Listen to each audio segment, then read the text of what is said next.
Hello everyone. Before we start, make sure to like and subscribe to the channel, and leave a comment with where you're from and what time you're watching. That way, YouTube will keep showing you stories just like this one. Now, let's begin. The drive out to Black Ridge took us 6 hours from Denver, and honestly, if it wasn't for my buddy Jake's obsession with abandoned places, I never would have made that trip. I was 24 then, fresh out of college with a journalism degree I wasn't using, bartending nights at this dive place downtown while figuring out what to do with my life. Jake worked construction, had this whole YouTube channel about urban exploration that was starting to get some traction, maybe 8,000 subscribers or something like that. He'd been researching Black Ridge for months, found it buried in some Colorado Historical Society archives, this mining town that went from boom to bust, practically overnight in 1978. The official story was that a series of cave-ins made the mines too dangerous, insurance companies pulled out, and without the copper mine, the town just dried up.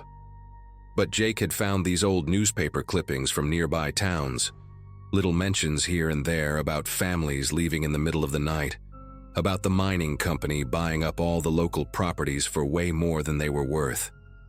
We got there around 2 in the afternoon on a Saturday in October, the kind of crisp fall day where the air feels sharp in your lungs. Black Ridge sat in this valley between 2 mountains, and you had to take this dirt road that switched back and forth down the mountainside to reach it. The town itself was smaller than I expected, maybe 40 buildings total, most of them these single-story wooden structures with their roofs caving in. Main Street was just this wide dirt road with storefronts on either side, their windows either broken or boarded up with plywood that had warped and split from decades of weather. What got me right away was how quiet it was. Not peaceful quiet, but this heavy, pressing silence like the mountains were holding their breath. Jake parked his truck near what used to be a general store, its faded sign still readable. Morrison's Goods and Supplies. We grabbed our backpacks with water, flashlights, and Jake's camera equipment, and started walking through town, our footsteps unnaturally loud on the packed dirt. The first weird thing we noticed was the church at the end of Main Street. Every other building had broken windows, doors hanging off hinges, roofs collapsed, but this church was intact. Not maintained exactly. The white paint was peeling and the wooden steps were rotting, but the windows were whole, the door was shut, and there was even this brass doorknob that hadn't tarnished completely. Jake wanted to film there first, said it would make great B-roll footage, but when we got closer we saw fresh tire tracks in the dirt, maybe a day or 2 old at most.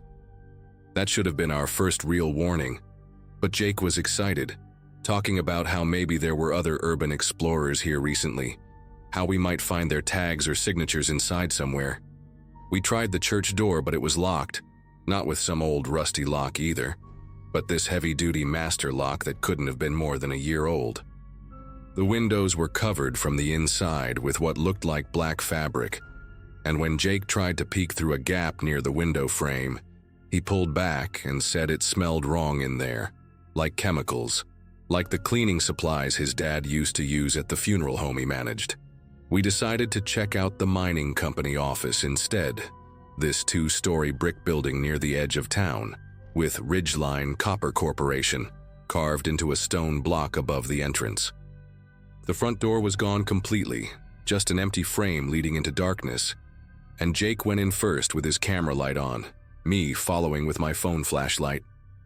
The first floor was what you'd expect. Desks overturned, papers scattered everywhere, old filing cabinets with their drawers pulled out and emptied. But Jake found this one filing cabinet in a back room that was different, locked with another new lock, just like the church. He had bolt cutters in his truck for situations like this, said it was standard gear for urban exploration, and after 15 minutes of going back and forth about whether we should cut it, curiosity won. Inside were dozens of manila folders, and when we started reading through them, that's when everything changed. These weren't mining records. They were payment ledgers, checks written out to families in Black Ridge, all dated from September and October of 1978. all for amounts between $30,000 and $50,000, which was serious money back then. Each folder had a family name, and inside were these agreements, all with similar language about compensation for relocation and confidentiality regarding mining operations. But the disturbing part was the handwritten notes paperclipped to some of them. Things like, husband refused initial offer, see incident report 7B, or family relocated after consultation with security team. Jake was filming everything, getting close-ups of the documents, when we found this thicker folder at the back labeled Tunnel 4 Incident, Confidential. Inside were photographs, black and white, showing a collapsed mine entrance, but if you looked carefully at one of them, you could see what looked like a torn piece of flannel shirt sticking out from under the rocks. There were medical examiner reports talking about 11 miners who were in Tunnel 4 when it collapsed, but then there was this memo from the company executives saying they'd only reported 7 deaths to the authorities. The other 4 were listed as resolved internally, with payments to their families totaling $200,000. Jake's face went pale reading that, and he kept saying we had to get copies of everything, that this was huge, that people needed to know what really happened here. That's when we heard the truck engine outside, this low diesel rumble that cut through the silence like a knife. We both went to the window, staying low, and saw this old Ford F-250, rust-eaten around the wheel wells, parking right behind Jake's truck. 2 men got out, both probably in their 60s, wearing these identical brown Carhartt jackets and baseball caps. The bigger one, built like a linebacker gone to seed, had this shotgun that he kept casual, broken over his arm like he was going bird hunting. The smaller one, thin with a gray beard down to his chest, was carrying what looked like a gas can. They stood there for a moment looking at Jake's truck. Then the bigger one said something and pointed at the mining office where we were hiding. Jake grabbed my arm so hard it hurt, whispered that we needed to get out the back. But when we crept to the rear of the building, we saw another truck parked there, blocking the back exit, engine running but nobody inside it. We could hear footsteps on the front porch now, slow and deliberate, and that thin guy's voice carried through the broken windows. "We know you're in there. Just want to talk about what you're doing with private property." Jake had his phone out, trying to get signal, but we were too deep in the valley, no bars at all. The footsteps came into the building and we could hear them moving through the front room, not rushing, just walking normal like they had all the time in the world. The bigger guy was talking now, his voice carrying this weird conversational tone. "My grandfather worked Tunnel 4, made good money for the family before the accident. Real shame when outsiders come stirring up old grief, you understand?" We were crouched behind a row of filing cabinets in the back office, and I could feel sweat running down my back even though it was cold. Jake had turned his camera off, was clutching it like a weapon, and I remember thinking how stupid we were, how we should have told someone where we were going, should have seen the red flags. The thin man's voice came from closer now, maybe the next room.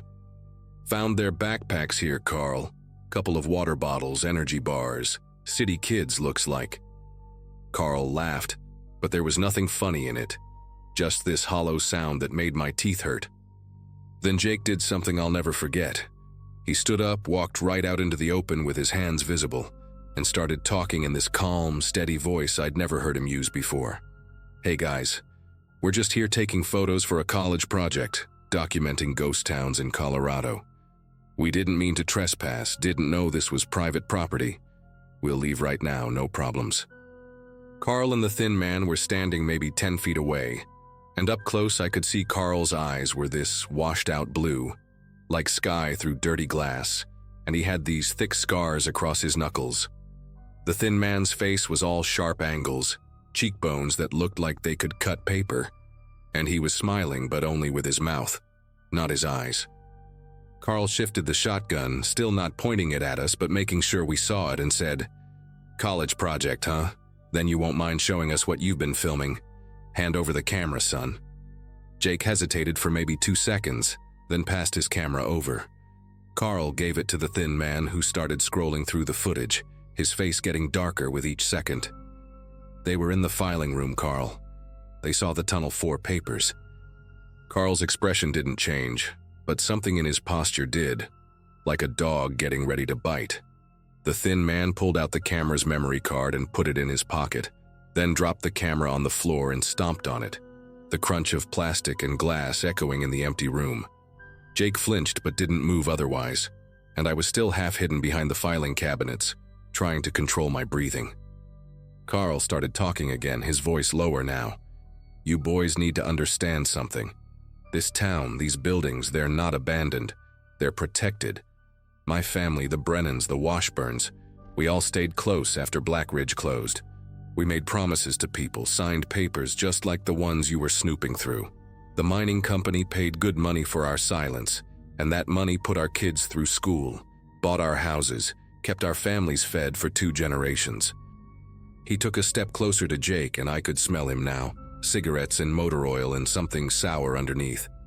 "But more than that, we gave our word. My grandfather, the thin man's father here, they died keeping that word. And we're not about to let some YouTube kids with cameras destroy what they built." The thin man walked over to where I was crouching and grabbed my shoulder, pulled me up with surprising strength for someone so skinny.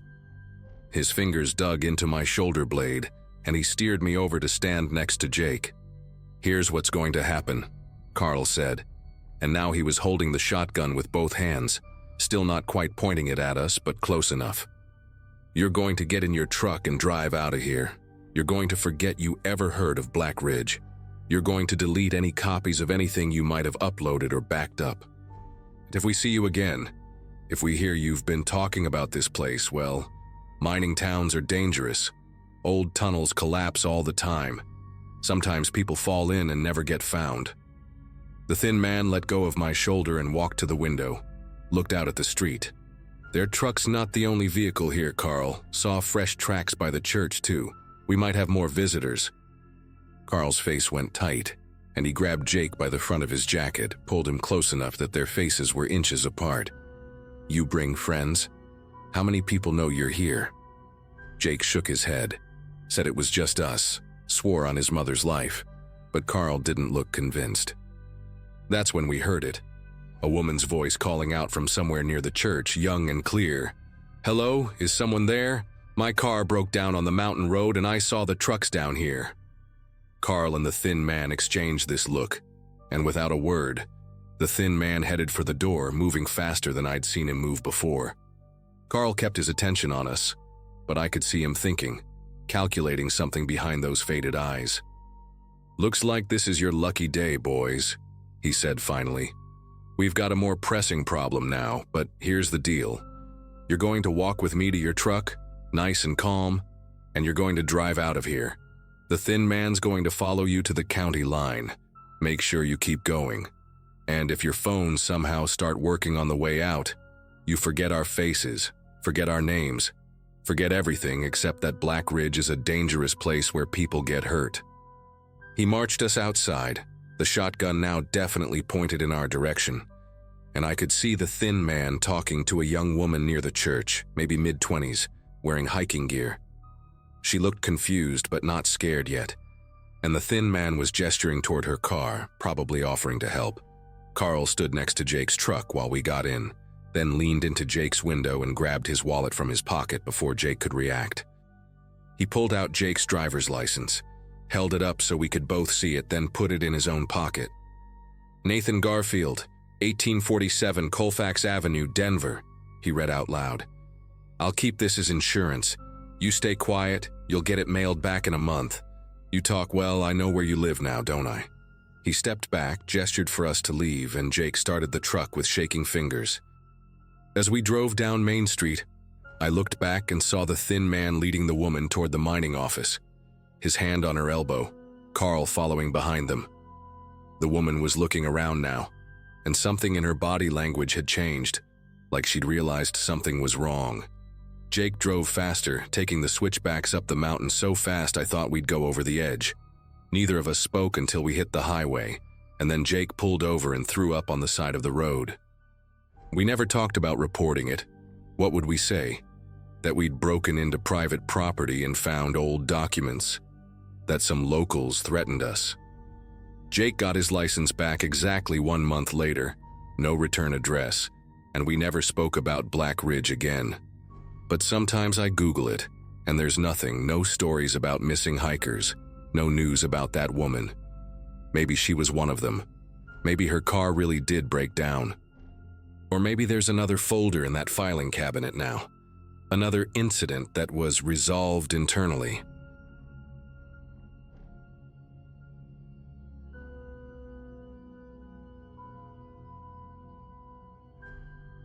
The call about Uncle Howard's estate came on a Thursday afternoon in early September.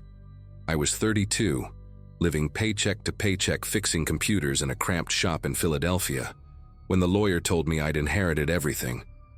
Howard Beaumont wasn't exactly close family.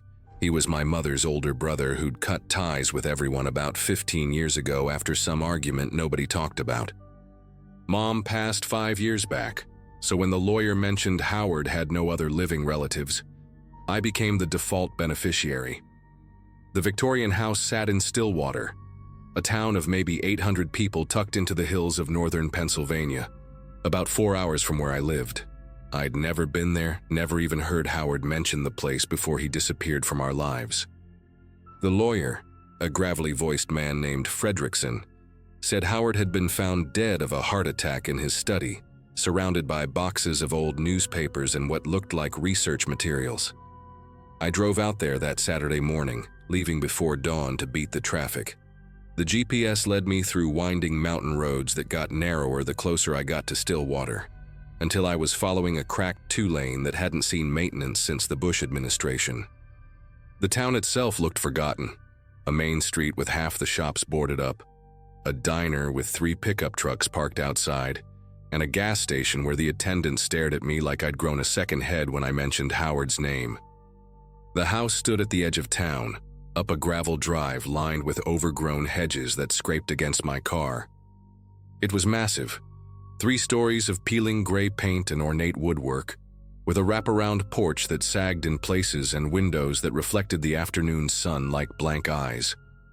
The key was under a stone frog by the front steps, exactly where Fredrickson said it would be. When I pushed open the heavy oak door, the smell hit me immediately. Dust, old paper, and something else. Something chemical and sharp that made my nose burn.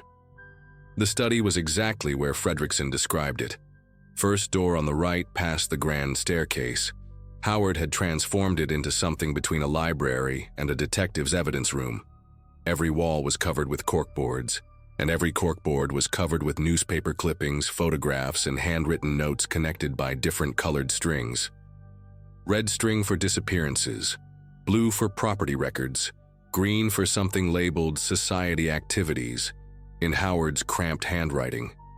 A massive oak desk dominated the center of the room, its surface buried under stacks of yellowed documents and leather journals. I picked up the nearest journal, dated just 3 weeks before Howard died. The first entry made my breath catch. They know I'm getting close. Found another pipe in the basement wall today behind the wine rack. Same diameter as the others. Whatever they were moving through this house, they needed a network for it. I set the journal down and walked closer to the corkboards, trying to make sense of the chaos. The disappearances went back decades. The oldest clipping was from 1978, about a traveling salesman whose car was found abandoned near the house. Then a hitchhiker in 1983, a runaway teenager in 1991, a homeless veteran in 2006. All last seen within a mile of this property. Howard had marked each one with a red pin on a hand-drawn map of Stillwater, and all the pins formed a rough circle around the Victorian. But it was the photographs that really got to me. Black and white shots from what looked like the 1950s, showing groups of men in suits standing in front of the house, their faces serious and purposeful. One photo had names written on the back in fading ink. The Stillwater Preservation Committee, 1953. I recognized some of the surnames. They matched the businesses in town, the ones that were still open. The Brennan Hardware Store, the Garrison Diner. These weren't random historical photos. These were the grandfathers and fathers of people still living in Stillwater. I spent the next 2 hours going through Howard's research, and the picture that emerged made my mouth go dry. The Stillwater Preservation Committee wasn't about preserving the town's history. It was about preserving their secrets. Howard had found property records showing that the Victorian had been purchased by the committee in 1952, but kept in rotating names of individual members to avoid suspicion. They'd meet here monthly, according to Howard's surveillance notes from the past year. He'd photographed license plates, documented arrival times, even recorded snippets of conversation through a device he'd planted near the back entrance. One transcript stood out. "The new infrastructure is almost complete. 3 more months and we can resume operations at full capacity." That was dated just 6 weeks ago. I found myself pacing the room, trying to process what Howard had uncovered. This wasn't some conspiracy theory from a lonely old man. He had receipts, documentation, proof that something organized was happening in this house. The basement door was in the kitchen, painted shut with so many layers that I had to use a knife to break the seal. The wooden steps groaned under my weight, and that chemical smell got stronger with each step down. The basement was massive, running the full length of the house with stone walls that wept moisture, and a concrete floor that looked newer than it should. Howard had been busy down here too. Chalk marks on the walls, measurements written in white, and in the far corner, the wine rack he'd mentioned pulled away from the wall. Behind it was a hole, maybe 8 inches in diameter, running horizontally into the wall. I got on my knees and shined my phone's flashlight inside.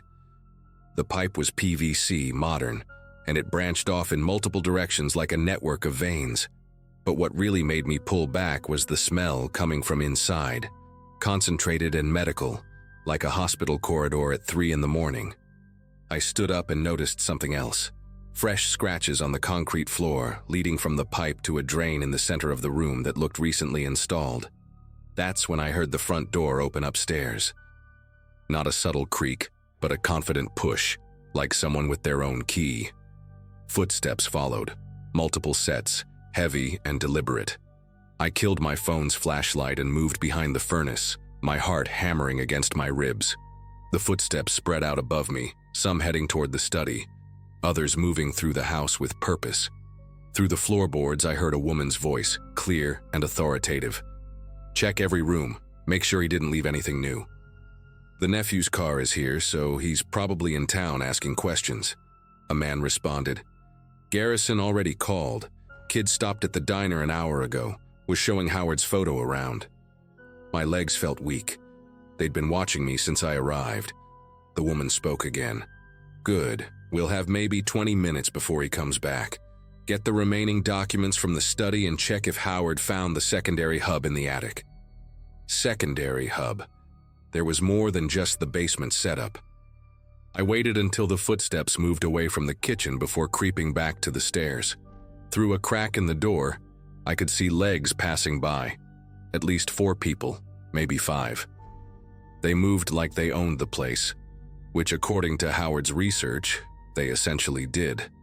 I recognized one voice from the diner that morning, the cook who'd served me coffee and asked if I was just passing through. My phone vibrated in my pocket, making me nearly jump out of my skin. A text from an unknown number. "Mr. Beaumont, this is Fredrickson. Please call immediately. Urgent information about your uncle's estate."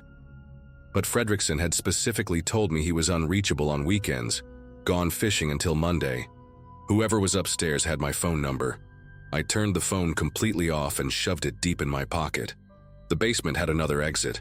Howard had marked it on one of his hand-drawn floor plans. An old coal chute that led to the side yard, hidden behind a metal shelf full of paint cans. I started moving toward it, trying to remember the exact location from the diagram. The metal shelf was exactly where Howard had marked it, but moving it quietly was impossible. The moment I touched it, a paint can tumbled, hitting the concrete with a crash that echoed through the basement. The footsteps upstairs stopped immediately. "Did you hear that?" someone asked. The woman's voice cut through. "He's in the basement. Thompson, Garrison blocked the exits, Brennan with me." The kitchen door flew open and feet pounded down the stairs. I abandoned stealth and shoved the shelf aside, revealing the coal chute, a narrow metal tunnel angling up toward daylight. I scrambled inside just as flashlights swept the basement behind me. The chute was tighter than it looked, covered in decades of coal dust and rust that blackened my clothes and filled my lungs. Halfway up, my shoulders wedged tight. Behind me, someone shouted, "He's in the chute!" I heard metal scraping. They were trying to grab my legs. Panic gave me strength I didn't know I had. I twisted, pulled, and scraped my way up until I burst out into daylight, gasping and coughing black dust. The side yard was bordered by thick woods, and I ran straight for them without looking back. Branches tore at my clothes and face as I crashed through the underbrush, following what looked like an old deer trail. Behind me, car doors slammed and engines roared to life. They'd have to take the long way around to reach this part of the woods by vehicle, giving me maybe a 5-minute head start. Howard had been smarter than I'd realized. His journals mentioned multiple cache sites around the property where he'd hidden copies of his research. The closest one was beneath a distinctive rock formation about a quarter mile into the woods, marked by 3 white blazes on a massive oak tree. I found it after 10 minutes of desperate searching. A waterproof container buried under loose stones containing flash drives, photocopies, and a prepaid phone with a single number programmed in. The contact was listed as insurance. I called it while moving deeper into the woods, and a young woman answered on the first ring. "Mr. Howard, thank God you're—" I cut her off. "Howard's dead. This is his nephew. I have his research. They're after me right now." There was a pause, then her voice went sharp and professional. "Listen carefully. I'm Agent Diane Russo with the DEA. Howard was helping us build a case.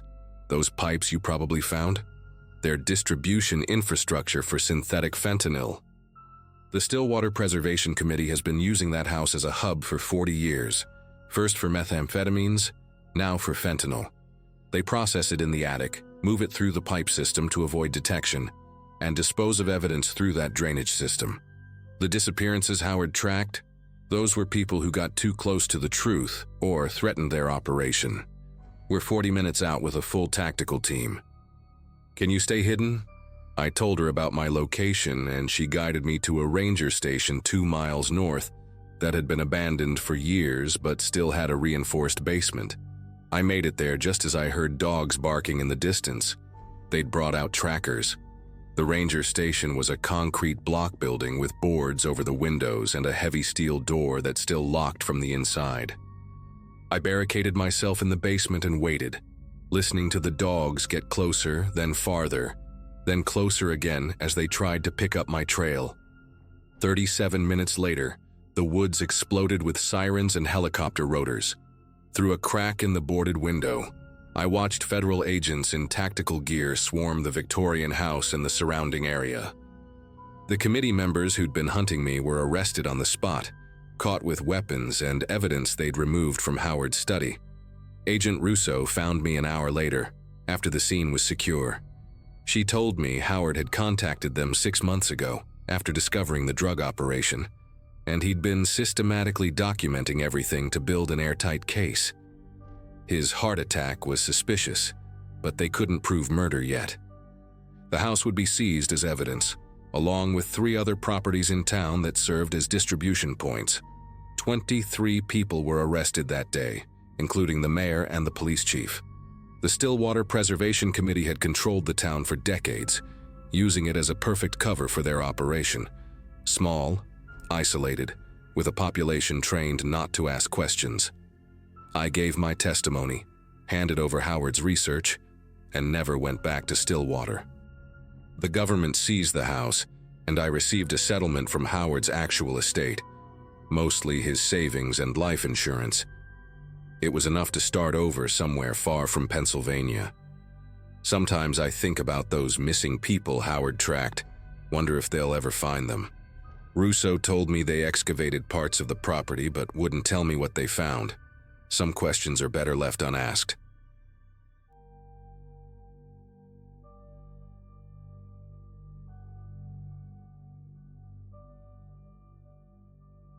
"4 months ago, I inherited a diner from my great-aunt Dolores, someone I'd only met twice in my entire life.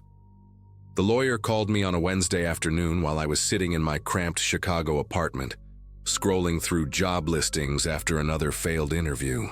He said Dolores had left me her business in Gravelton, Iowa, a town so small it barely showed up on GPS. I remember laughing at first, thinking it was some kind of scam, but the paperwork was legitimate. The Blue Moon Diner, established 1952, complete with all equipment, recipes, and a small apartment above the restaurant. After 6 months of unemployment and dwindling savings, I figured why not give small-town life a shot. The worst that could happen was I'd fail and come back to the city with a story to tell. At least that's what I told myself as I packed my Honda Accord with everything I owned. Gravelton turned out to be one of those towns where Main Street was literally the main street, lined with brick buildings that hadn't changed since the 60s. Population 847, according to the weathered sign at the town limits. The Blue Moon sat right in the middle of downtown, sandwiched between a barber shop and an antique store that looked permanently closed. When I first walked in with the keys jangling in my hand, the place smelled like old grease and lemon cleaner, that distinctive diner smell that gets into everything. The locals started showing up within minutes of my arrival. Mrs. Holloway from the post office bringing me a casserole, Tom from the gas station offering to help fix the broken neon sign, and at least a dozen others who just wanted to welcome the new owner. They were almost aggressively friendly, each one mentioning how glad they were to see the diner opening again, how the town hadn't been the same without it. Their enthusiasm seemed genuine, but there was something in their eyes when they looked at me, a kind of careful watchfulness that made me uncomfortable. The first week was a blur of cleaning, organizing, and trying to make sense of Aunt Dolores' system. She'd kept everything meticulously organized, inventory lists dating back decades, supplier contacts written in perfect cursive, and a metal lockbox in the office that I couldn't open. The key wasn't with the others the lawyer had given me. I found her recipe collection in a filing cabinet, each one handwritten on index cards yellowed with age, some dating back to the original owner. There was something oddly specific about the measurements, not just a pinch of salt, but 3/8 teaspoon precisely, not seasoned to taste, but exact amounts of every spice. The cards were covered in plastic sleeves, protected like precious documents. Mrs. Holloway stopped by every morning for coffee, always sitting at the counter, always ordering the same thing. She'd watch me work with those sharp blue eyes, occasionally offering advice about suppliers or which customers liked their eggs over easy versus scrambled. By the second week, I had the place running smoothly enough to open for breakfast and lunch. The crowd surprised me. Apparently everyone in Gravelton and the surrounding farms had been waiting for the Blue Moon to reopen. They ordered like they'd been starving for months, especially the daily specials that I made from Dolores' recipes. The meatloaf on Mondays, chicken pot pie on Wednesdays, and the famous Blue Moon chili on Fridays that people actually called ahead to reserve. George, who ran the hardware store, told me that chili recipe had been in the diner for 70 years, never changed, never shared. People drove from 3 towns over just for a bowl. I followed those recipe cards religiously, measuring everything exactly as written, and the compliments poured in. "Tastes just like Dolores used to make," they'd say, or "haven't had this since the diner closed." The cash register rang constantly, and I started thinking maybe this inheritance was actually a blessing. Everything changed when I found the newspaper clippings. I was cleaning out the basement storage room, trying to make space for new supplies, when I knocked over a box of old promotional materials. Behind it, wrapped in plastic, was a collection of articles from the Gravelton Gazette dated 1987. "Mystery illness strikes 5 at Blue Moon Diner," read the first headline. Then, "Police investigate possible poisoning at local restaurant." And, "Blue Moon temporarily closed as death toll rises to 3. My knees went weak as I read through them. 3 people had died after eating the Friday special, the chili. 2 more were hospitalized for weeks. The police investigated for months but never found evidence of intentional poisoning. The health department cleared the diner, saying it must have been a contaminated batch of meat or vegetables. But there was one article, smaller than the others, that mentioned how strange it was that only certain customers got sick, all of them newcomers to town, all of them eating alone at the counter. I sat on that cold basement floor for an hour, reading and rereading every article. The diner had reopened just 2 months after the incident, under the same ownership. The town had seemingly forgotten about it, or chosen to. There were photos of the victims, a traveling salesman from Nebraska, a young woman passing through on her way to Minneapolis, and an elderly man who'd just moved to Gravelton to be closer to his daughter. All strangers, all dead within days of eating at the Blue Moon. The articles mentioned that the recipes were tested extensively, but nothing toxic was found. The ingredients were normal, the preparation standard. Yet somehow, 3 people had died.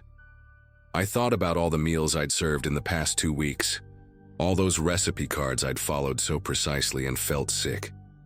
When I finally climbed back upstairs, the dinner rush was starting, and through the window I could see the familiar faces of locals already filling up the booths, chatting and laughing like nothing in the world could be wrong.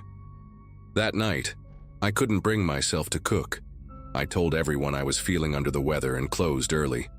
Mrs. Holloway seemed particularly concerned, patting my hand with her weathered fingers and telling me to get some rest. After everyone left, I went straight to the office and tried everything I could think of to open that metal lockbox. Paper clips, screwdrivers, even a hammer from the maintenance closet. Finally, around midnight, I found a small key taped to the underside of Dolores's desk drawer. Inside the box were 2 sets of recipe cards, identical to the ones I'd been using, except for tiny differences.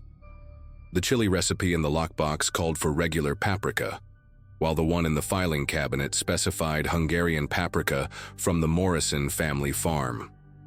The meatloaf in the box used standard breadcrumbs. The filed version required breadcrumbs from Thursday's unsold wheat loaf ground fine.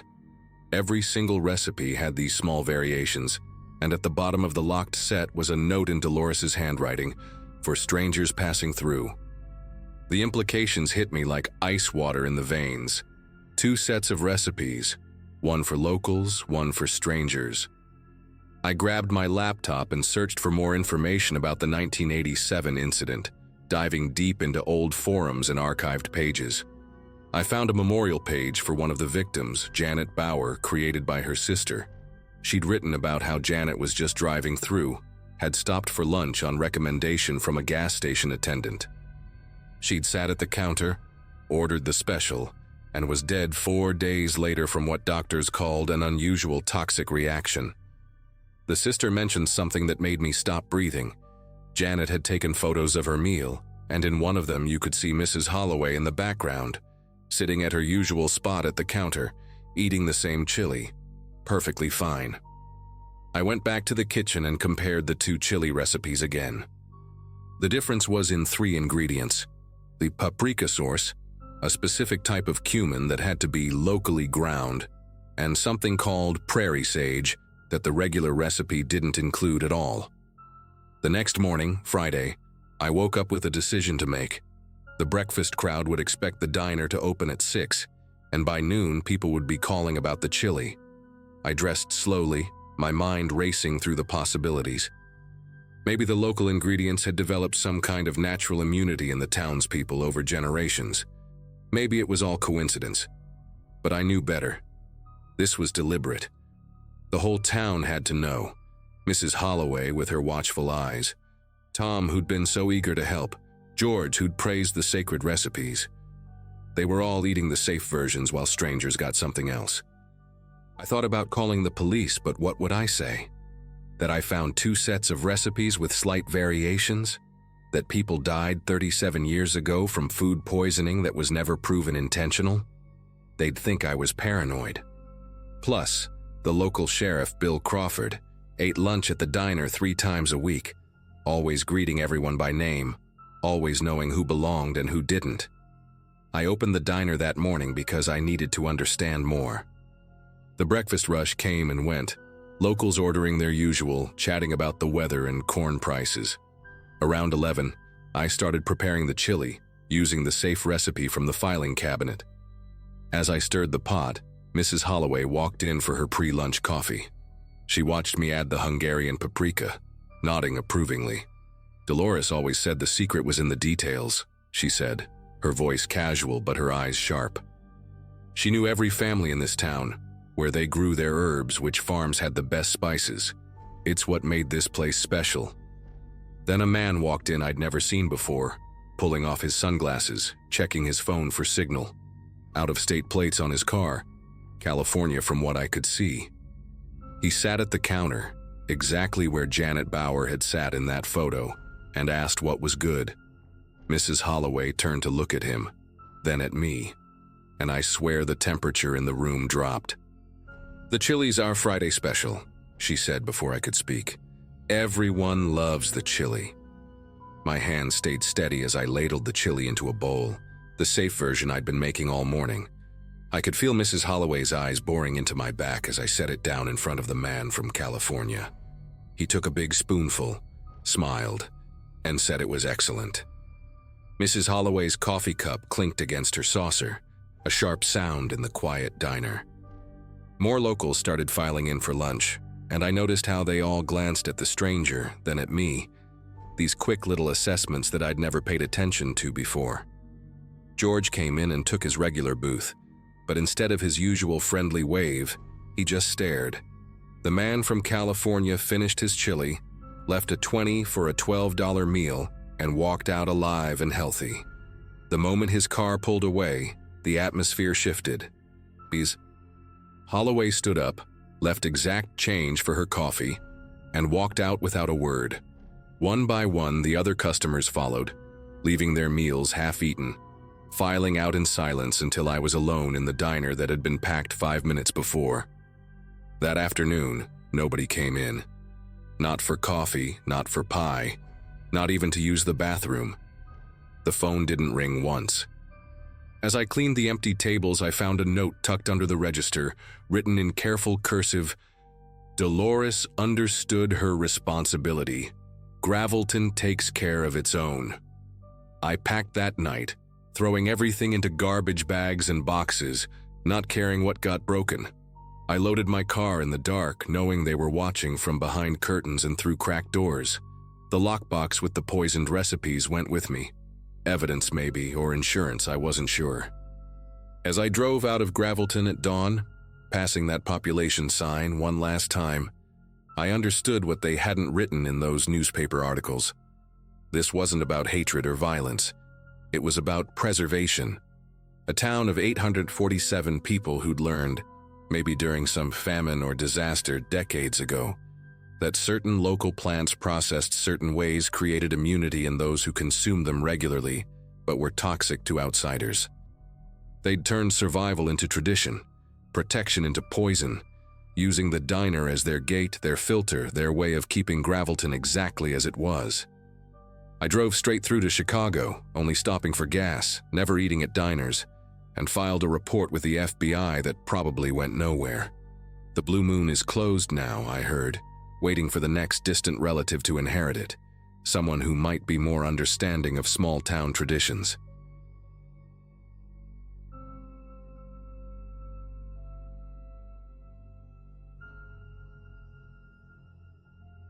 The drive from Michigan to Arizona was supposed to be our big adventure after college graduation. Just me and my best friend Kelsey, two 23-year-olds with nothing but time, and her beat-up Ford Explorer packed with way too many snacks and a carefully curated road trip playlist.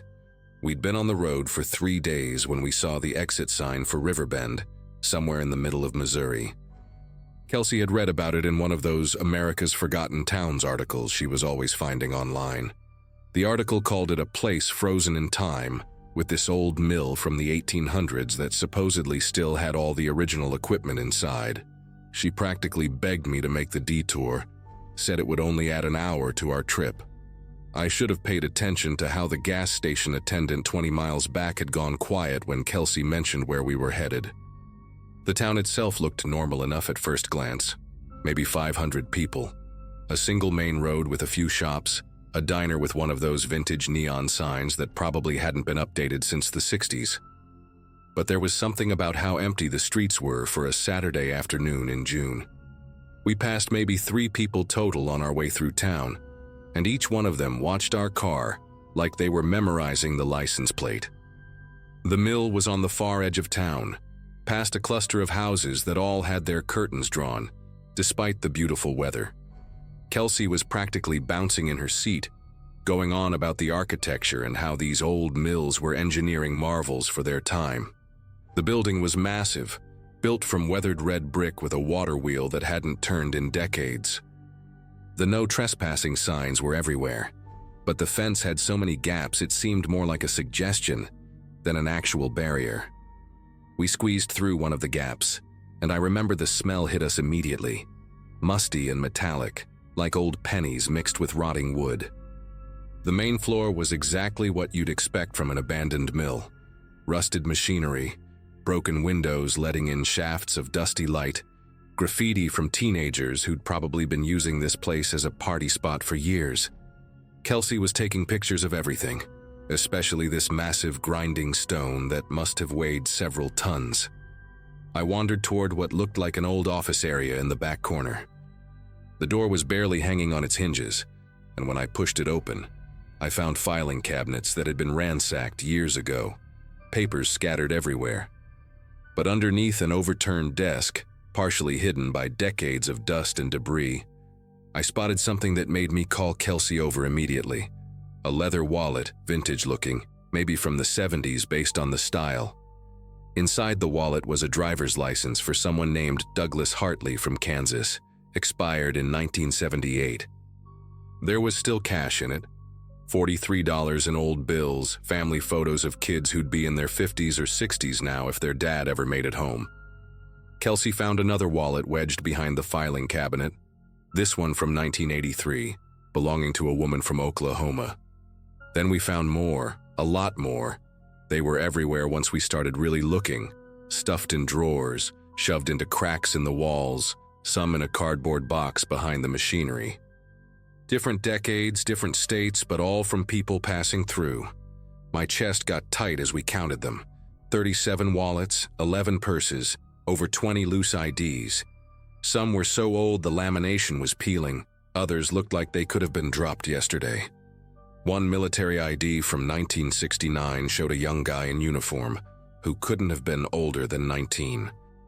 Kelsey's face had gone pale, and she kept saying we needed to call the police, that this was evidence of something horrible. I was already pulling out my phone when I realized I had no signal. Not even emergency calls would go through.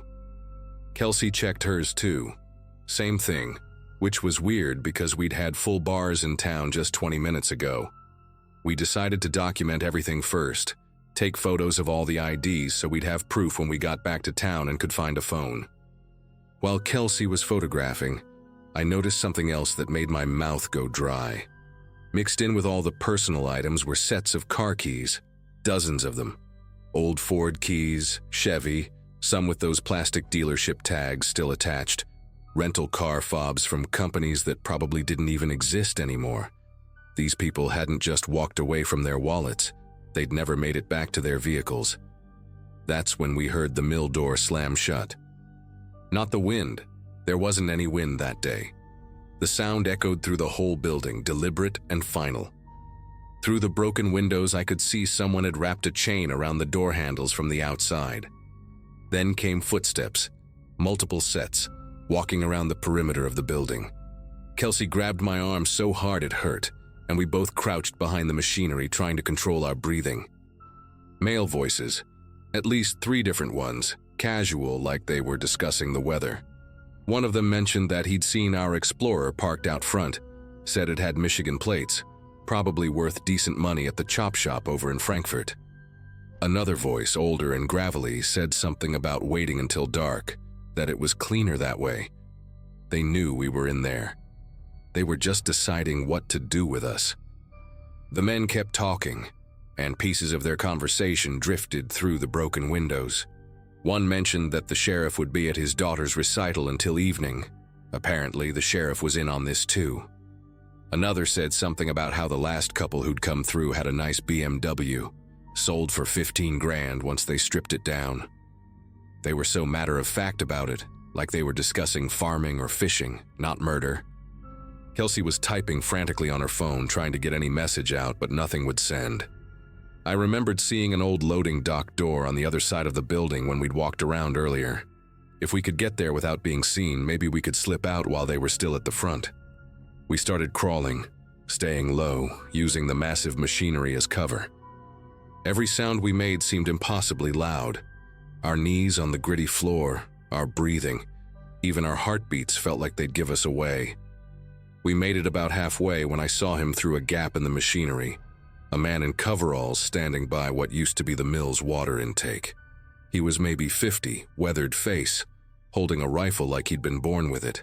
He wasn't looking for us, just standing guard, patient as a statue. Behind him, through another broken window, I could see two more men positioned at different corners of the building. They had us surrounded without even trying, like they'd done this before, knew exactly where people would try to run. Kelsey saw them too, and I watched the hope drain from her face. But then she pointed to something I hadn't noticed. An old grain chute in the floor, probably used to move product to a lower level. The metal grate covering it was rusted through in places. If there was a basement or sub-level, maybe there was another way out, something these men didn't know about or had forgotten after all these years.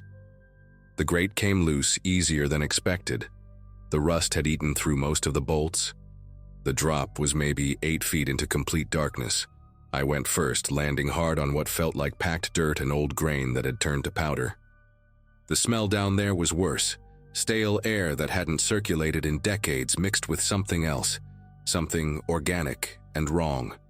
Kelsey dropped down behind me, and we used our phone flashlights to look around. The basement was a maze of support pillars and old storage areas. Along one wall were wooden shelves that had mostly collapsed, and scattered on the floor were more personal belongings: watches, rings, a child's toy bear from who knows how long ago. But what really got me was the scratches on the wooden pillars, deep gouges at about shoulder height, some with dark stains around them. People had been kept down here. People had tried to claw their way out. Kelsey found the tunnel first, an old drainage pipe maybe 4 feet in diameter, leading away from the mill toward what we hoped was the river. The metal was corroded but intact, and when we shined our lights down it, we could see it extended beyond the range of the beam. We could hear the men above us now, their footsteps heavy on the old floorboards, calling out that they knew we were there, that we might as well come out and make this easy. One of them must have noticed the open grate because suddenly there was shouting, angry now instead of casual. We didn't have a choice. We crawled into that pipe, our phones in our mouths for light, moving as fast as we could through decades of sediment and God knows what else. The pipe seemed endless, and behind us, echoing in the metal, we could hear them entering the basement, their voices distorted but getting closer. After what felt like hours, but was probably 10 minutes, the pipe opened up into a concrete junction box near the river, about a quarter mile from the mill. We pulled ourselves out, covered in rust and filth, our hands and knees torn up from the crawl. The sun was starting to set, painting everything orange and red. We ran along the riverbank, staying in the trees, circling back toward town and Kelsey's Explorer. We could see the mill in the distance, see flashlights moving around inside, searching. When we finally made it to the car, our hands were trembling so bad, Kelsey dropped the keys twice. The engine turned over on the third try, and we drove straight through town doing 60 on their little main street. Nobody tried to stop us, but I saw curtains moving in windows, faces watching. At the gas station 20 miles out, the same attendant from before was still on shift. When he saw us, covered in dirt and rust, eyes wild with fear, he just nodded slowly and said we were lucky. Said most people who stop in Riverbend don't stop anywhere else after that. We drove straight through to Arizona, 15 hours without stopping except for gas. Kelsey wanted to call the FBI, the state police, anybody who would listen. I convinced her to wait until we got somewhere safe. In Phoenix, we filed reports with everyone we could think of. We had the photos of all those IDs, descriptions of the men, everything.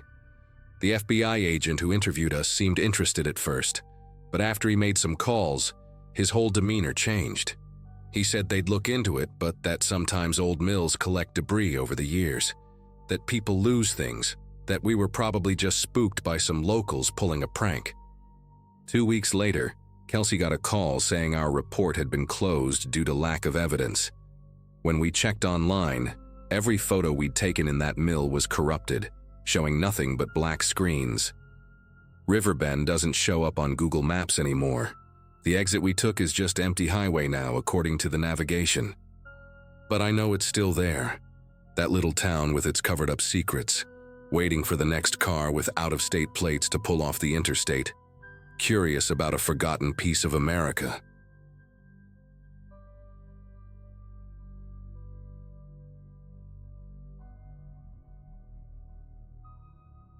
The morning I drove into Black Hollow, West Virginia, I was 32 years old and had exactly $800 left in my checking account.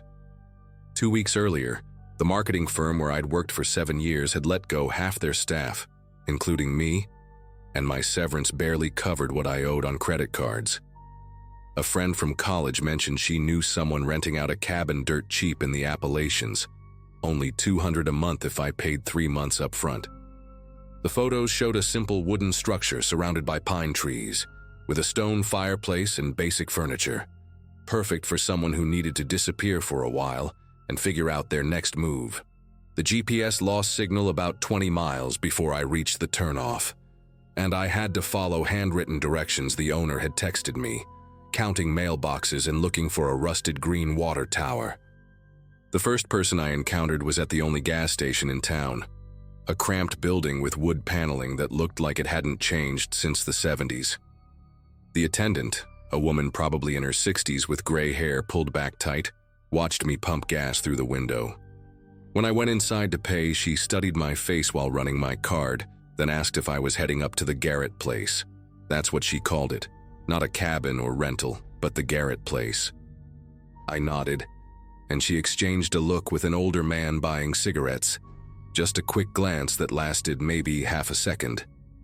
She handed back my card without saying anything else, but the man followed me outside and stood by his truck, pretending to check his phone while obviously watching me load my groceries. His truck had a faded sticker on the back window, some kind of eagle holding arrows, and below it text I couldn't quite make out. The cabin sat at the end of a dirt road that wound through dense forest for about 3 miles. Every 100 yards or so, I noticed these orange paint marks on trees, always 3 diagonal slashes, always on the right side of the road. The rental listing hadn't mentioned neighbors, but I passed 2 driveways with heavy chains across them and no trespassing signs that looked handmade, with additional warnings spray-painted on plywood. One said, "We don't call 911 with a crude drawing of a rifle underneath.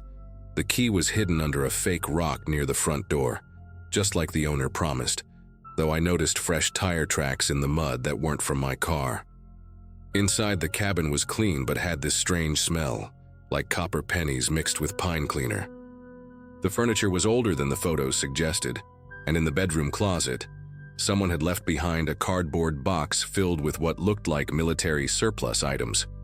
Ammunition boxes, canvas bags with weird insignia, and a stack of photocopied papers I didn't look through. The isolation hit me that first night, when I realized I couldn't hear anything except wind through trees. No cars, no distant neighbors, no planes overhead. Around 9 o'clock, while I was reading on the couch, I heard footsteps on the wooden porch, slow and deliberate. Through the front window, I saw a man standing there, not knocking, just standing with his hands in his pockets facing the door. He was maybe 50, wearing a baseball cap and work clothes, completely still like he was waiting for something. I didn't move, didn't turn on more lights, just watched him through a gap in the curtains. After about 5 minutes, he walked back down the steps and disappeared into the darkness. I couldn't see a vehicle anywhere, which meant he'd walked through the woods to get here. I pushed a chair against the front door that night, telling myself I was being paranoid, that maybe he was just checking on the property for the owner. The next morning, I found boot prints circling the entire cabin, going right up to each window. Some stopped under the bathroom window, the prints deeper there, like someone had stood in that spot for a while. On the back door, someone had drawn 3 diagonal lines in the dirt, matching those orange marks on the trees. I tried calling the owner but got voicemail, so I drove back to town for cell service and to feel less isolated. At a small diner on the main road, I sat at the counter and ordered coffee. The waitress, a younger woman with blonde hair and tired eyes, leaned close when she poured and whispered that I should leave. Just that, nothing else. You should leave. Then walked away like nothing happened. When I tried to pay, she wouldn't look at me, and I noticed her hands trembling as she made change. The cook in the back, visible through the service window, kept staring at me with this flat expression, not hostile exactly, but like he was memorizing my face. On my way back to the cabin, a pickup truck followed me from town, staying about 50 feet behind, matching my speed exactly. It wasn't the same truck from the gas station. This one was newer, dark blue with tinted windows.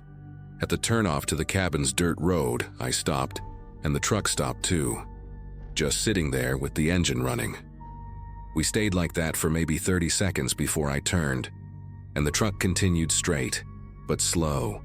So slow, it couldn't have been going more than 10 miles per hour. When I got back, the cardboard box from the closet was now on the kitchen table, the papers spread out like someone had been reading them. They were meeting minutes from something called the Black Hollow Resistance Committee, dated from the early 2000s, talking about defending the homeland and maintaining operational security. One page had a list of names with addresses, and at the bottom someone had recently written in pen, "She's here." My first instinct was to pack everything and leave immediately, but when I went outside, my car wouldn't start. The engine wouldn't even turn over, just clicked when I turned the key. The hood was still locked, no visible damage, but someone had clearly done something to it while I was reading those papers. No cell service meant I couldn't call for help, and walking back to town would take hours through those woods, past those driveways with chains and warnings. I went back inside and started packing anyway, throwing clothes into my bag while trying to think clearly. That's when I heard vehicles approaching, multiple engines growing louder up the dirt road. Through the bedroom window, I watched 3 trucks pull up and park in a semicircle around my dead car. About 8 men got out, all wearing regular clothes but moving in this coordinated way, spreading out to cover different angles of the cabin. One of them was the man from last night, and he was carrying a rifle, not pointing it, just holding it casual across his chest. They didn't storm in or yell demands, they just waited. One man, older than the others with a white beard and sunburned face, walked up to the porch and knocked politely, like he was delivering a package. When I didn't answer, he called out that they needed to talk about my situation and that I'd found property that didn't belong to me. His voice was calm, almost friendly, but the way he said property made it clear he wasn't talking about the cabin. Through the kitchen window, I could see 2 more men positioned near the tree line, watching the back of the house. The bearded man kept talking, explaining that Black Hollow folks took care of their own problems, that they'd protected this place for 20 years from outsiders who wouldn't understand their way of life. He said the owner, Mr. Garrett, should never have rented to strangers, that it was a mistake they now had to correct. He gave me 10 minutes to come out and discuss things like civilized people, then walked back to lean against one of the trucks, checking his watch. I remembered something from those papers, a hand-drawn map showing various locations marked with X's and one marked emergency cache near a creek about a quarter mile behind the cabin. If these people had hidden supplies, maybe there was something I could use, maybe even a radio or flare gun. The bathroom had a small window facing the woods, barely big enough to squeeze through. I turned on the kitchen faucet and the TV to create noise, then locked myself in the bathroom and pried open the window screen. The men out front were focused on the main entrance, and the 2 watching the back were positioned more to the sides. I dropped my bag out first, then pulled myself through, scraping my ribs on the frame. The woods were thick enough that once I got 20 feet from the cabin, I was hidden. Behind me, I could hear the bearded man call out that I had 5 minutes left. his voice still patient, but with an edge now.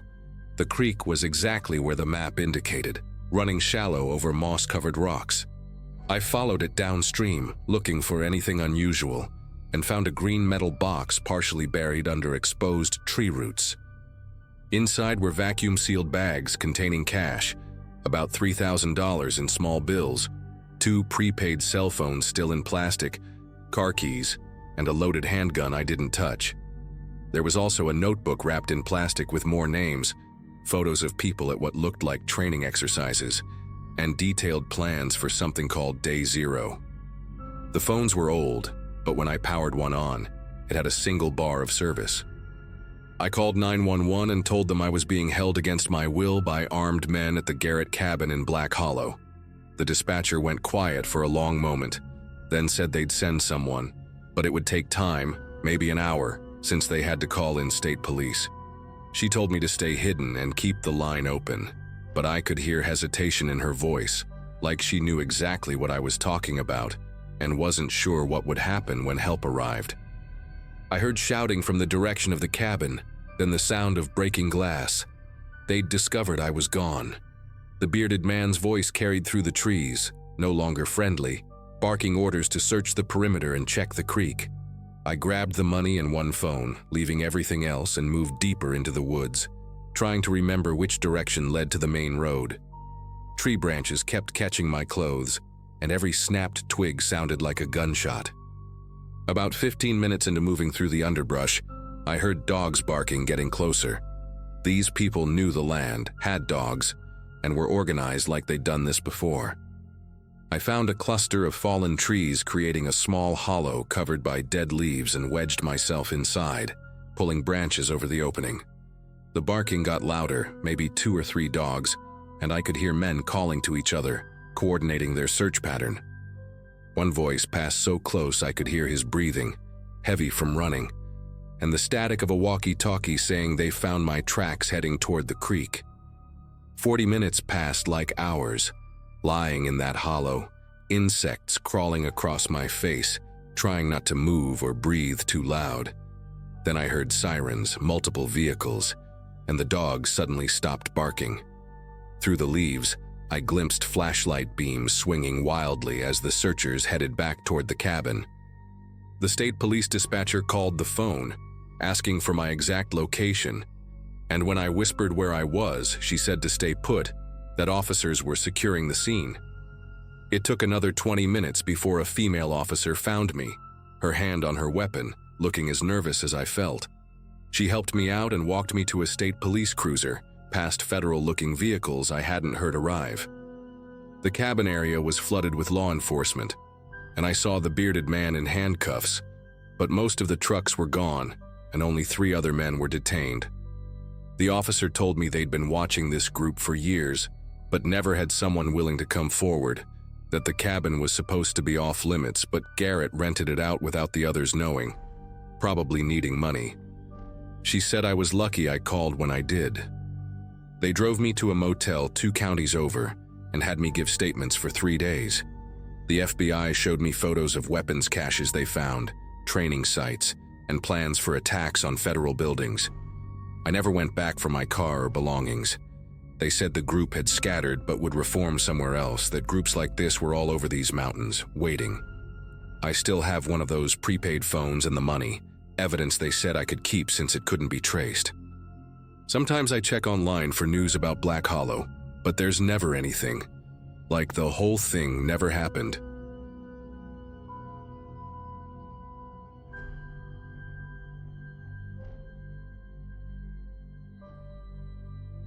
I never thought I'd write about what happened last August, but I need to get this out there, because maybe someone can explain what I stumbled into. I was living in Austin at the time, had been there for almost 15 years working as an electrical contractor. Decent life. Nothing spectacular, but comfortable enough. Left my hometown in Kentucky when I was 22, right after my parents died in that car accident on Route 60. And honestly never planned on going back. The place held too many memories. You know how small towns can suffocate you with their weight of history, and everyone knowing your business. That Wednesday started like any other. Coffee, checking work orders, planning to rewire some guy's garage, until my phone rang around noon with a number I didn't recognize, area code from back home. The voice on the other end was raspy, like someone who'd been smoking for decades, and they knew my full name, middle name included, which immediately set off alarm bells in my head. They said they'd been trying to find me for months, that there was something in my parents' old house I needed to see, something about answers to questions I didn't even know I had. When I asked who they were, the line went quiet for maybe 10 seconds before they said, "Someone who knew your father better than you think," and hung up. I tried calling back, but the number was dead, like it never existed. Spent the rest of that day distracted, couldn't focus on work, kept thinking about that voice and what could possibly be waiting in a house that had been empty for 15 years. By evening, I'd packed a bag and was on the road, telling myself I was just going to drive by, maybe peek through the windows, nothing more. The drive took me through the night and into the next morning, 18 hours of highways gradually narrowing into those winding mountain roads I used to know like the back of my hand.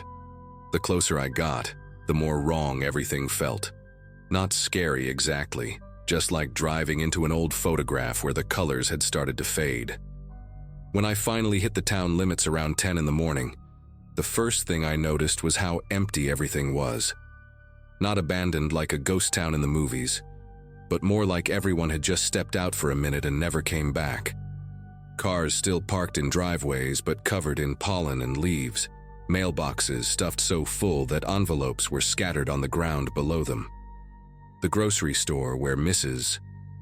Coleman used to give me free candy was still there, lights on inside, but when I walked up to the glass doors, I could see rows of expired products on the shelves and a thick layer of dust on everything. I drove through what used to be downtown, past the barber shop where my dad got his hair cut every third Saturday, past the church where half the town showed up every Sunday, and maybe saw 3 people total. An old woman sweeping her porch who went inside the second she saw my truck, a guy in overalls who literally turned and walked the other direction when I waved, and someone watching me from behind curtains in a second-story window. I could see their silhouette, but they backed away when they realized I'd spotted them. The weird part was that some houses looked lived in. Fresh paint, mowed lawns, flowers in the window boxes, while others right next door were clearly abandoned with broken windows and yards gone wild. There was no pattern to it, like someone had randomly decided which houses to maintain and which to let rot. The silence was the worst part, though. No dogs barking, no lawnmowers running, no kids playing, just this heavy quiet that made my ears ring. My parents' house sat at the end of Sycamore Drive, a white 2-story with green shutters that I'd helped my dad paint the summer before I left. From the street, it looked exactly the same, like I could walk in and find my mom making her famous pot roast while Dad watched the game in his recliner.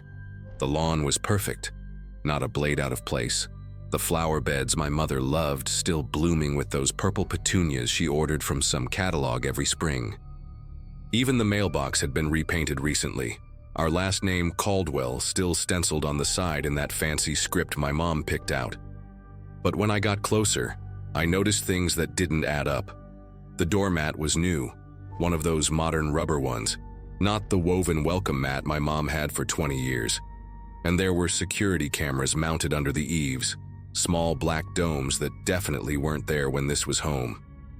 The front door was unlocked, which should have been my first red flag to leave, but I was already too deep into this to turn back. The inside hit me with this smell of vanilla air freshener trying to cover something else. Something chemical and sharp like a hospital corridor. All our old furniture was gone, replaced with metal filing cabinets lining the walls of what used to be our living room, each one labeled with years ranging from 1985 to 2018. The dining room table where we ate Sunday dinners was now covered in manila folders spread out like someone had been sorting through them recently. I could see rings from coffee cups still wet on some of the papers. But what really made me stop breathing for a second was the wall of photographs in the hallway. Dozens of them, all children between maybe 6 and 12 years old. School photos mostly, some candids at playgrounds or birthday parties, and I recognized at least half of them. Kids from town, kids I went to school with, kids who supposedly moved away with their families over the years. Under each photo was a label with a name, a date, and a case number written in neat handwriting. Tommy Brennan was up there, disappeared in 1987 according to the label, but I remembered his parents telling everyone they'd moved to Florida for his dad's new job. Lisa Garrett, 1991. Her family supposedly went to live with relatives in Texas after their farm went under. Kevin Walsh, 1994. His mom said they were starting fresh in Oregon after the divorce. All these kids whose families just vanished overnight, and we all just accepted it because that's what happens in small towns. People leave for better opportunities, right? The dates went all the way up to 2018. Kids I didn't recognize must have been born after I left town. I pulled out my phone to take pictures but had no signal, not even emergency calls, which was impossible because I'd had 3 bars when I parked outside.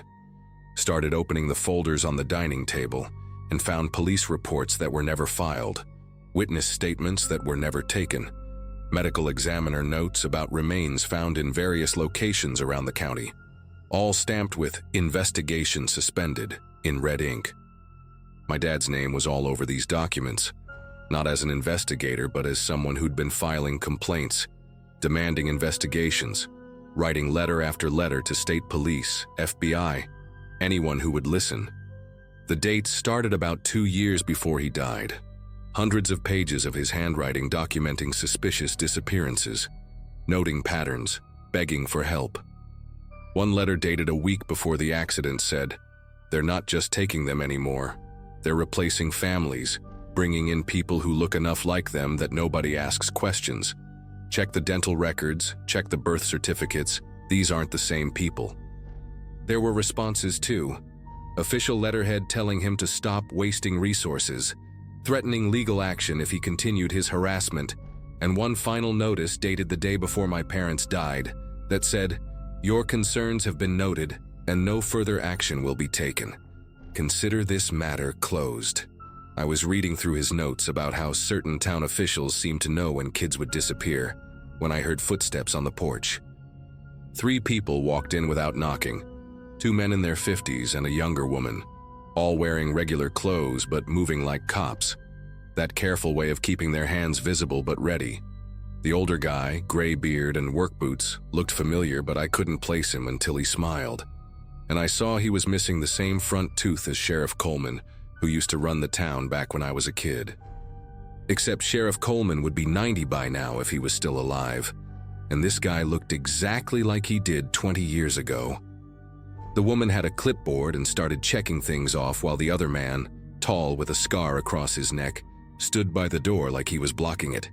"You got the call then," the Coleman lookalike said. Not a question, but a statement.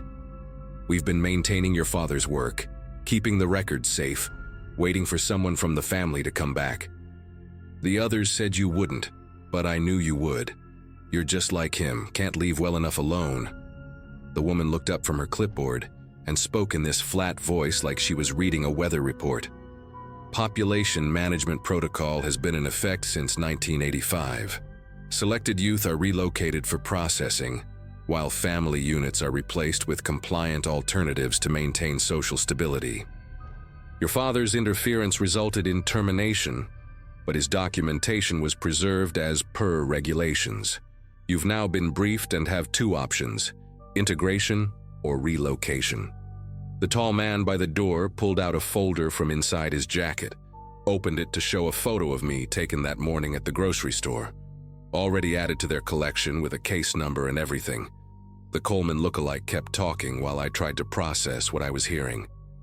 "We tried to keep you away, let you live your life in Austin, but someone made that phone call against protocol. Now you're here, you've seen the files, and decisions have to be made. The town needs people who understand the situation, who can help maintain things. Your house is still here, we've kept it ready, you could slide right back in like you never left." I asked them what happened to the kids, where they actually went, and the woman tilted her head like I'd asked something strange. processing centers in multiple states.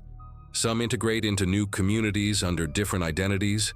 Others serve different purposes based on aptitude testing.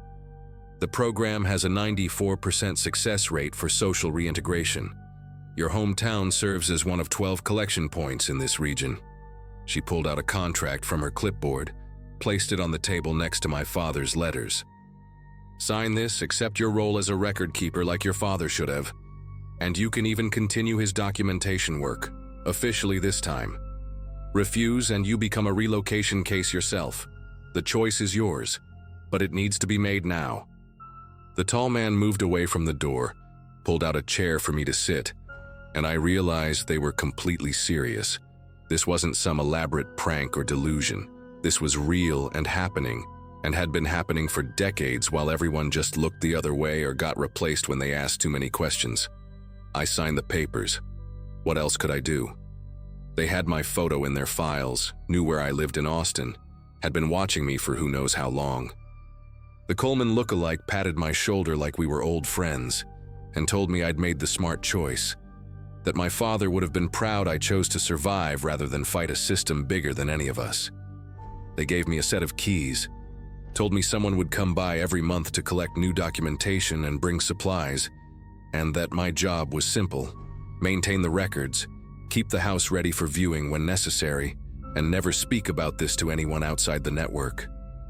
They left me there with boxes of files dating back 40 years, hundreds of missing children who were never really missing, just redistributed like resources in some massive program I still don't fully understand. I drove back to Austin that night, quit my job over the phone, and returned to that house permanently 2 weeks later. That was 3 months ago, and I've been maintaining the records ever since, adding new photos to the wall when they arrive in unmarked envelopes, filing reports I know no one will ever investigate. The reason I'm writing this now, posting it here where maybe someone will see it, is because yesterday I got a new envelope with photos of 3 kids from a town in Ohio I've never heard of, and one of them looks exactly like my nephew, my sister's kid who lives in Seattle, except the date on the photo is from next month. I called my sister last night and she said they're planning a family road trip through the Midwest in 2 weeks, mentioned they might stop in some small towns along the way to see real America. I tried to warn her, told her to stay on the highways, skip the small towns, but she just laughed and said I was being paranoid. I can't leave this house. They track my phone, my car, probably reading this right now as I type it, but maybe someone out there will understand what I'm trying to say. If your kids' friends suddenly move away without saying goodbye, if families in your town disappear overnight and nobody seems concerned, if you notice people who look familiar but something about them is just wrong, don't investigate, don't ask questions, just leave. Pack up and get out before you get a phone call asking you to come home, before you find yourself sitting where I am, organizing files for children who'll never be seen again, becoming part of a machine that's been running longer than any of us realized and will keep running long after we're gone.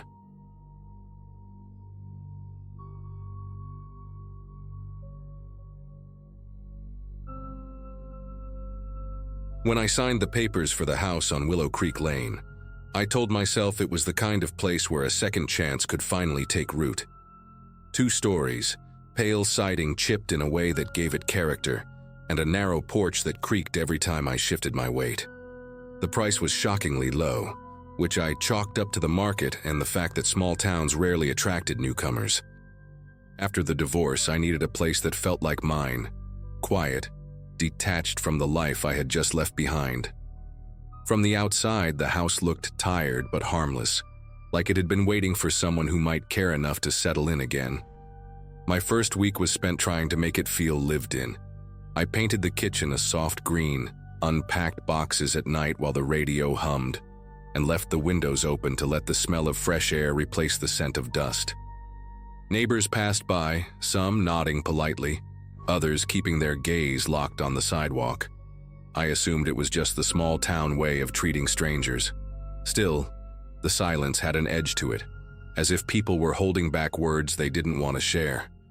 No one lingered long when I tried to strike up a conversation about the weather or the best place to get groceries. One afternoon, while sipping coffee at the only cafe in town, I mentioned the address to the barista, just in passing, the way people do when they're hoping for a bit of local advice about plumbing or lawn care. Her expression faltered for the briefest second, and she fumbled with the lid she was screwing onto my cup. "Willow Creek," she repeated, almost under her breath. Then she forced a smile too quick and said, "Hope it works out for you," before moving on to the next customer. It was a small moment, but it stuck with me like a splinter. Curiosity got the better of me. A few days later, I drove to the town clerk's office, which was tucked inside a brick building that smelled faintly of mildew and old books. I asked if I could see the property records for my address, pretending it was about taxes. The clerk, a woman with gray hair pinned into a severe bun, gave me a long look before sliding the files across the counter. Page after page detailed previous owners, always women, and next to each name were abrupt endings. Missing, relocated suddenly, domestic disturbance. It wasn't the kind of neat turnover you'd expect for a modest family home. Reading it felt like pulling back wallpaper, only to discover mold creeping across every inch beneath. Driving back that evening, the streets of Willow Creek felt narrower than usual, as if the houses leaned in to watch me pass. At home, I sat at the kitchen table with the documents spread in front of me. Each woman's name carried the weight of a story cut short. One had disappeared after only 6 months. Another left suddenly, her belongings still listed in the inventory as unclaimed. And then there was a note about a police call, unresolved disturbance, but no follow-up details. It wasn't just unsettling. It felt like the house itself had a history it was unwilling to release in full. That night, while brushing my teeth upstairs, I heard a soft scrape beneath the floorboards in the hallway.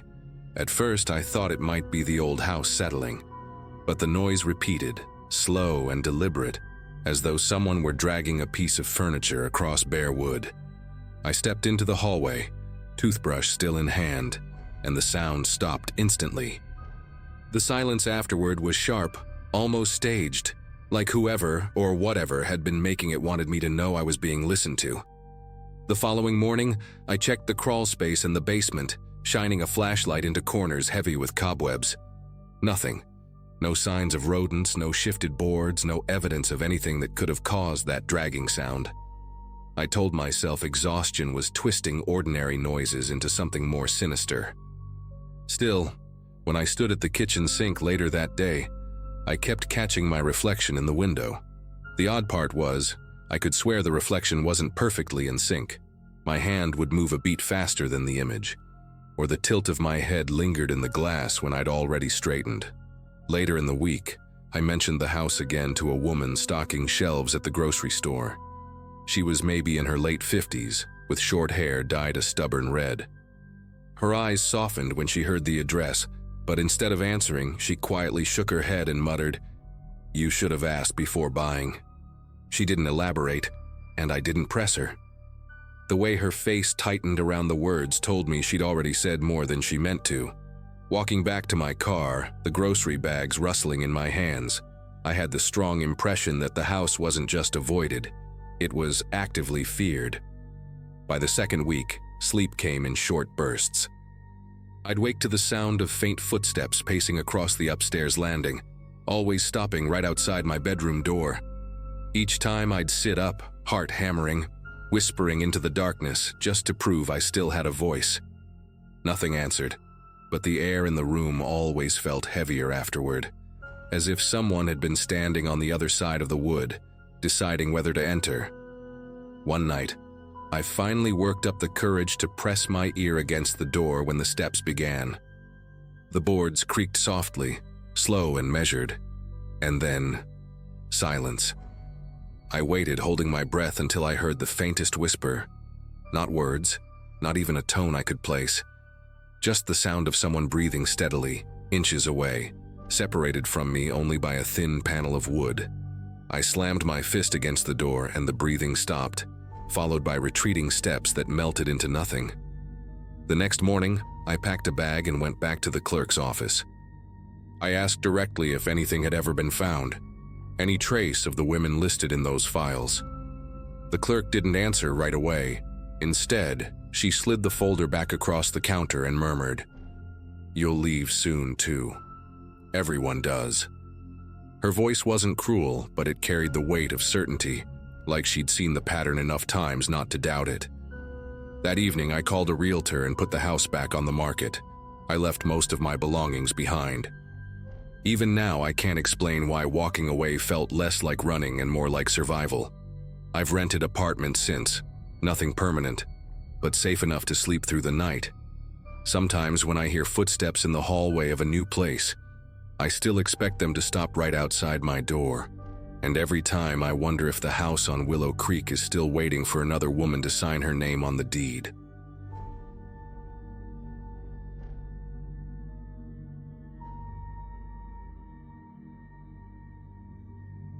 I'd just come out of a messy breakup that left me feeling like I had no ground beneath me. My apartment felt hollow, my routine stale, and every corner of the city carried some trace of her favorite coffee shop, the bookstore we used to wander, even the damn laundromat. When a rental listing popped up online for a little place in a town I'd never heard of tucked away in New England, it felt like a lifeline. The ad promised quiet streets, welcoming neighbors, and a library that looked like something out of an old postcard. I didn't even think twice. I packed what I had left and signed the lease. The town was called Whispering Pines, and from the moment I drove in, I noticed how neat everything looked, like it had been arranged for a magazine cover. White porches with rocking chairs, picket fences painted freshly, every mailbox with names carefully stenciled. People waved to me as if I had lived there all my life, and for a second it was comforting. After weeks of chaos, the rehearsed politeness was a shock to my system. They asked where I came from, but when I answered, they never seemed interested in the details. Just smiled and nodded like they already knew more than I was saying. At first, I chalked up the strangeness to small-town quirks, the kind of surface charm you expect when everyone knows each other's grandparents. But after a few days, I started noticing something that didn't sit right. There was no movement, literally none. No moving trucks, no for sale signs, no kids talking about college plans. The local diner had the same crowd every morning, and even though people welcomed me warmly, their conversations carried this subtle undertone that made me feel less like a neighbor and more like a guest at a party I couldn't leave. The library became my refuge.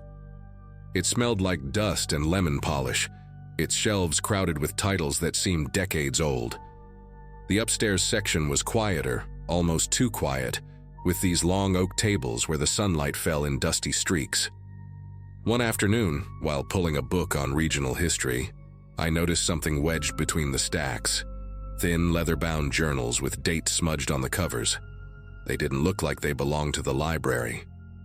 The handwriting inside was uneven, shaky, like someone desperate to get their words out before they were cut short. And the names, they weren't locals. They were outsiders, people like me, writing about how they came here and how something was wrong. The first journal I read was from someone named Emily Kerr. She wrote about moving into Whispering Pines after a divorce, about how the townspeople treated her with endless kindness, until she realized no one ever left. Her entries grew more frantic, the last one barely legible. They smile, but they're waiting. I hear them outside at night. The hairs on my neck rose as I flipped through. There were other journals too, dozens, each one from someone different, all describing the same slow realization. The town didn't just welcome you, it consumed you. I carried one of the journals home hidden under my jacket and read it late into the night. My lamp flickered as if the bulb was about to burn out, and I kept glancing toward the curtains, convinced someone was out there. The writer mentioned being invited to endless community events, potlucks, church services, book clubs, and how refusing wasn't an option. The entries described a sense of being monitored, every step noticed. The scariest part wasn't the paranoia, it was how normal everyone acted while the person writing was unraveling. After that night, I started paying closer attention. Mrs. Larkin, my landlord, always showed up unannounced with baskets of bread or pies, her eyes never blinking enough, like she was waiting for me to slip. The man who ran the gas station asked me the same questions every time. word for word, like he was reading from a script. I'd walk down the street and feel heads turn toward me, then quickly away when I caught them. The town had this way of smothering you with kindness that felt less like generosity and more like a net tightening. One afternoon, I went back to the library and found the section where I had discovered the journals sealed off with a staff-only sign that hadn't been there before. The librarian, a tall man with graying hair, noticed me lingering and gave me this long stare that made my throat dry up. His voice was calm when he finally spoke. "You found enough to settle in. Best to stop digging." It didn't sound like advice, it sounded like a warning. That night I decided to test something. I packed a small duffel bag, nothing that would scream, "I'm leaving for good," just a change of clothes and some cash. Around midnight, I got in my car and started driving toward the highway. The streets were too quiet.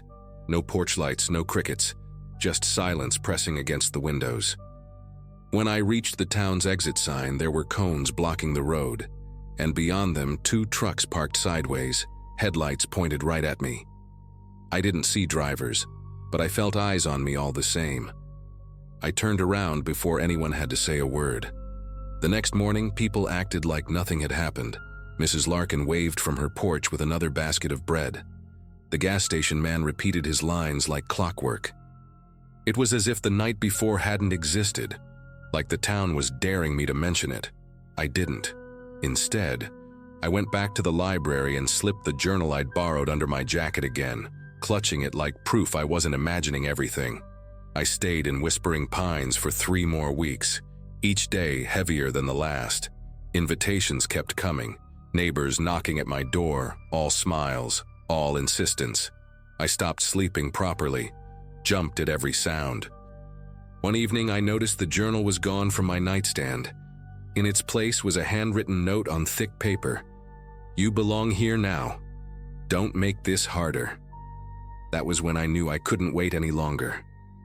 2 days later, I left before dawn, abandoning most of my belongings. I drove straight through until the gas tank was nearly dry, only stopping when I crossed into a different state. I never went back for my things, never checked if anyone rented my old place. To this day, I don't know how Whispering Pines manages to keep people there, or why they need outsiders so badly. All I know is that I escaped, and I never talk about that town in person. Writing it here feels dangerous enough.